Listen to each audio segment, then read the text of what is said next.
Hello guys, I hope you all are doing good. I am Vishali Kikan and we are discussing the VLSI technology. In that we are discussing metallization and I hope you all have seen the previous two videos in the metallization. In the first video we have already discussed about the definition and the application of the metallization.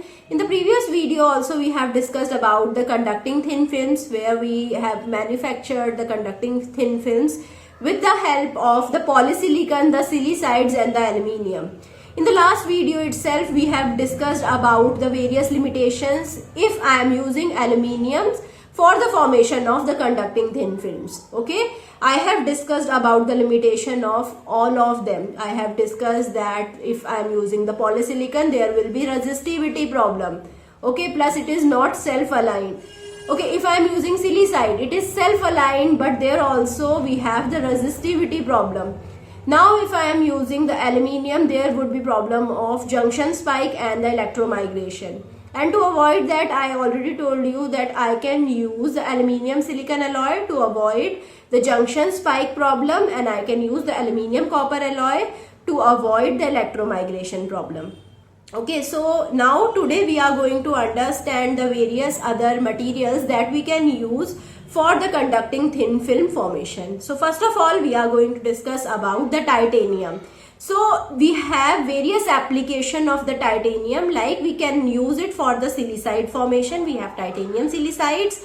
We can use it for the nitridation process as well. We have titanium nitride as well. We can make the wetting layer as well as the welding layer. Titanium will be improving the addition power of the metal to the silicon substrate. So it can be used as a welding layer. Okay. So further it can reduce the contact resistance. This is what we desire. We don't want high resistance. Whenever I want the metallic interconnect, the resistance should be as low as possible, or I can say conductance should be as high as possible. If I am using titanium as the welding layer, the resistance will be reduced or contact resistance will be reduced. Okay, how the titanium scavenges oxygen atom. It prevents the formation of the tungsten oxide and the aluminium oxide, both of which are having high resistivity. So this is how it will be removing the oxide formation. And with the removal of the possibility of the oxide formation, it is reducing the contact resistance. This is the first importance of the titanium, which is used as the welding layer.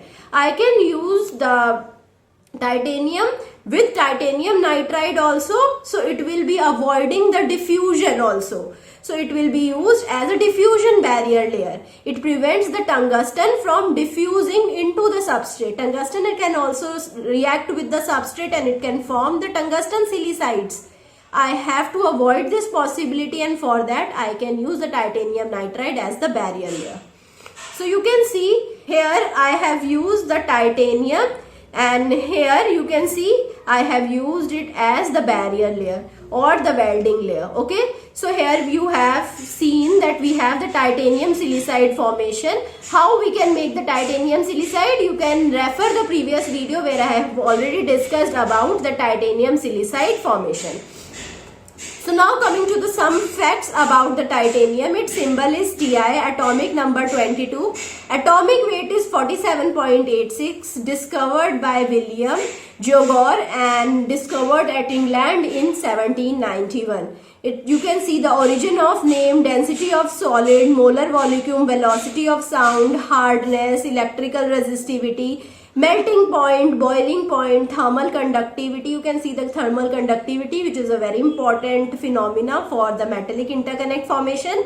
Then you can see the coefficient of linear thermal expansion.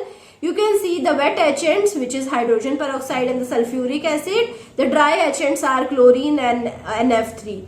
We have the precursor, which is TiCl4, which is used for the formation of the titanium. Then we have the titanium nitride, which can be used for the barrier layer formation. It prevents the tungsten diffusion. Okay, whenever we have barrier layer, it avoids the diffusion of the upward metal inside the silicon substrate. So it prevents the tungsten diffusion. It can be used as an addition layer. It helps the tungsten to stick on the silicon oxide surface. because silicon oxide is having different structure and the tungsten is having different structure. If I have two different structure, I have to make them adhere to each other. I can use the titanium nitride for that. I can use it for the anti-reflection coating or ARC. The titanium nitride will reduce the reflection and it improves photolithography. Okay, so whenever reflection is reduced, more light is absorbed inside the photoresist, and this is how I have improved photolithography. If more light is absorbed, which means the properties of the photoresist will be changed more, and this is how I can say the resolution in the metal patterning process will be increased. So it can prevent the formation of hillock and it controls the problem of electromigration as well. The titanium nitride can be deposited with the PVD as well as the CVD process. Okay, if I am using the PVD process, it can be used for the barrier layer, adhesion layer and the ARC formation. Okay, I can use the reactive sputtering of the titanium target with argon and the nitrogen gas. So whenever I have nitrogen ambient environment, nitrogen molecules dissociate in the plasma and it will be forming free nitrogen radical. So the nitrogen radical will be reacting with the titanium to form the titanium nitride layer on the surface of titanium. Whenever we have argon, the argon ions sputter titanium nitride off and it deposit them on the wafer surface. Okay, so argon is actually used as a catalyst, and whenever I am using the nitrogen gas to dissociate nitrogen gas into nitrogen radical, we require very high heat or very high energy. So this is a very high energy process. Okay, you should know that. Now coming to the titanium nitride CVD process. In the CVD process, we can form the barrier layer and the adhesion layer with the CVD process of the titanium nitride. Here we will be having the better step coverage than the PVD. I have already told you the difference between the PVD and the CVD in the last video. Now here we can have the metal organic process or MOCVD process, which is occurring at around 350 degrees Celsius. You know, we are using TDMAT, which is titanium nitride dimethyl. So TiNCH324 is the material that we are using as a chemical in the CVD process, and here I am using the via application. Okay, so in the via application we were connecting the silicon surface with the metallic layer. Okay, so now we have the titanium nitridation as well. So I can use the titanium PVD process here. Nitridation of the titanium surface with the ammonia will be happening. Then first of all I have the titanium layer, then I will be supplying ammonia, and with the help of ammonia the nitrogen will be coming out and it will be reacting with the titanium and it will be forming the titanium nitride. This process is titanium nitridation, and after the formation of titanium nitride we are doing the rapid thermal process for the annealing. Now coming to the tungsten. Now tungsten can be used to form the metal plug in contact, and also it gives me via holes. So contact holes become smaller and narrower when I am using the tungsten. Also the PVD aluminium alloy can be used. Okay, so in the PVD the aluminium alloy used, but there is bad step coverage and we will be having the voids also. In the CVD we are using the tungsten. In the tungsten we have excellent step coverage and also we have gap fill. It is having higher resistivity of around 8 to 12 micro ohm centimeter compared to the PVD of aluminium alloy. You can see the huge difference, 2.9 to 3.3 micro ohm centimeter. It is only used for the local interconnection and for the formation of plugs. Okay, so you can see the contact process. Here I have used the aluminium silicon copper alloy. Okay, so here we have the widely tapered contact holes. So this is how we have tapered ends. So now after that we have the PVD metal fill. So now after that we are making the narrower and narrower contact holes. Void will be there, and here you can see this is the black void that we have. Now we have the PVD metal fill. With the PVD metal fill we have this aluminium silicon copper alloy with this hole or with this void. So you can see here we have the narrower contact hole. Here I am using tungsten CVD for the tungsten plug, and here I have used the titanium as the barrier layer formation. Now tungsten CVD. So here tungsten fluoride is used as the precursor. The fluoride will be reacting with the silane to form the nucleation layer. Okay, it will react with the hydrogen for the bulk tungsten deposition as well. And what we require a titanium nitride layer to adhere onto oxide. If I have tungsten nitride or silicide or the tungsten only, it cannot directly go and adhere on the surface of the silicon. We require titanium nitride layer as well. So now coming to the facts about tungsten, its symbol is W. Its atomic number is 74, atomic weight is 183.84. You can see it is a very heavy atom. You can see the discoverers as well. The names are complicated. I am not going to pronounce it wrong. So it was discovered at Spain on 1783. You can see the origin of name, density, molar volume, velocity of sound, hardness, reflectivity, electrical resistivity, melting point, boiling point, thermal conductivity, coefficient of linear thermal expansion. Then you can see the wet etchants, which is important, and then you can see the dry etchants. Okay, then you can see the precursor is WF6, which we have already discussed. Now you can see the picture of the tungsten plug and the titanium nitride or the titanium as the barrier and the adhesion layer. You can see this is the picture of the tungsten. This is the titanium nitride or the titanium layer. You can see the color difference between this part and this part. Okay, so here you can see this again. Here also we have the color difference, and this is the oxide layer. Now coming to the copper. I have already told you copper is the technology of the future. In future we have evolved towards copper. I have told you in the previous video, IBM and Motorola shifted towards copper as a metal interconnect in 1998. So here if I am using copper, it is having low resistivity. Okay, it is having very good conductivity, which is 1.7 micro ohm centimeter, which is even more than aluminium. And this is the reason we are moving towards the copper. Here we are having lower power consumption, and here we will be having the higher IC speed as well. Here we will be having the higher electromigration resistance. As I have already told you, copper atoms will be making the grains to be glued. The grains won't be moving if I have copper, so electromigration problem will not be there if I am using copper. So here we will be having better reliability. So here we have poor adhesion with the silicon dioxide, and if I am using copper, it will be highly diffusive, and there we will be having heavy metal contamination with the copper as well. So I can say it is very hard to dry etch the copper, and now I can use the copper halogens which have very low volatility.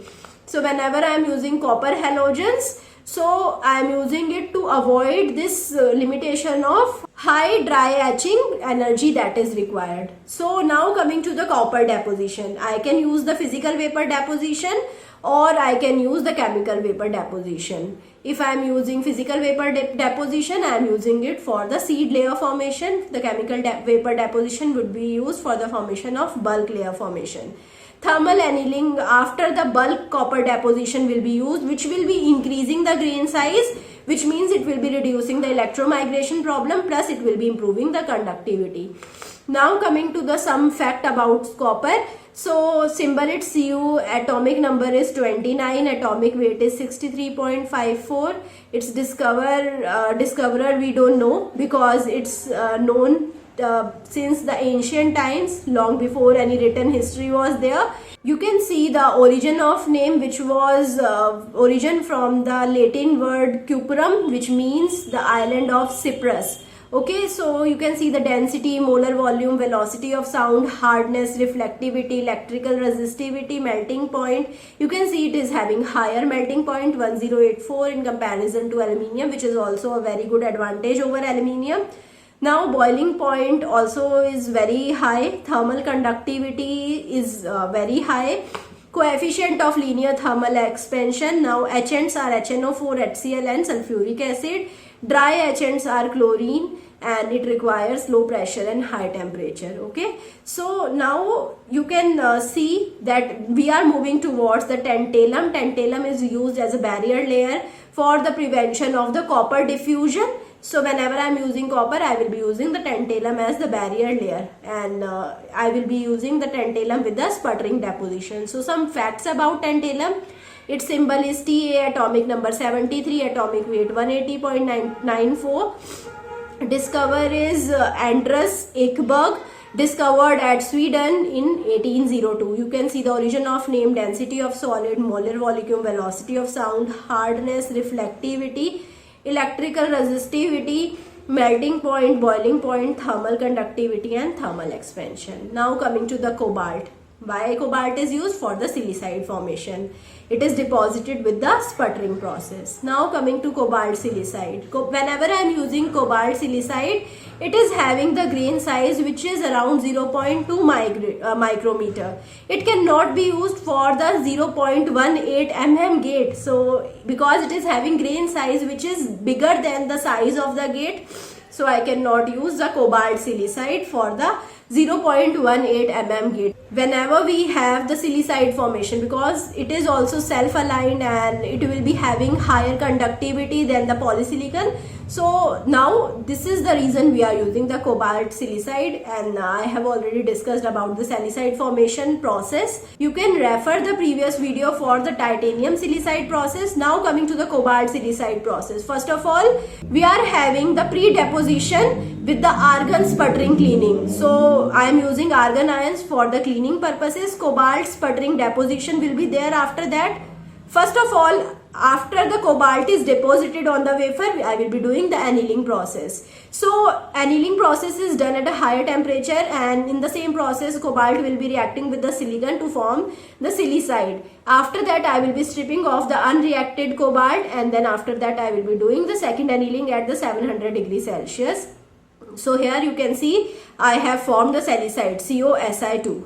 So now coming to some facts about cobalt. Its symbol is Co, atomic number 27, atomic weight 180.94. Discoverer George Brandt, discovered at Sweden in 1735. You can see origin of name, density of solid, molar volume, velocity of sound, and hardness, reflectivity, resistivity, melting point, boiling point, thermal conductivity, coefficient of linear thermal expansion as well. So these are the references. For any other query, you can refer these books for understanding these topics in detail. These books are amazing. So if you have any further query or you want to discuss any topic with me, you can put your doubt in the comment, and I will be trying to reach out to you and resolve your doubt as soon as possible. Further, you can reach out to me with the help of various social media sites as well. There I will be trying to revert you, and I will be trying to connect with you also. So I hope you like this session. If you like it, please push the like button, subscribe to the channel, and also do share it with your friends. Thank you so much.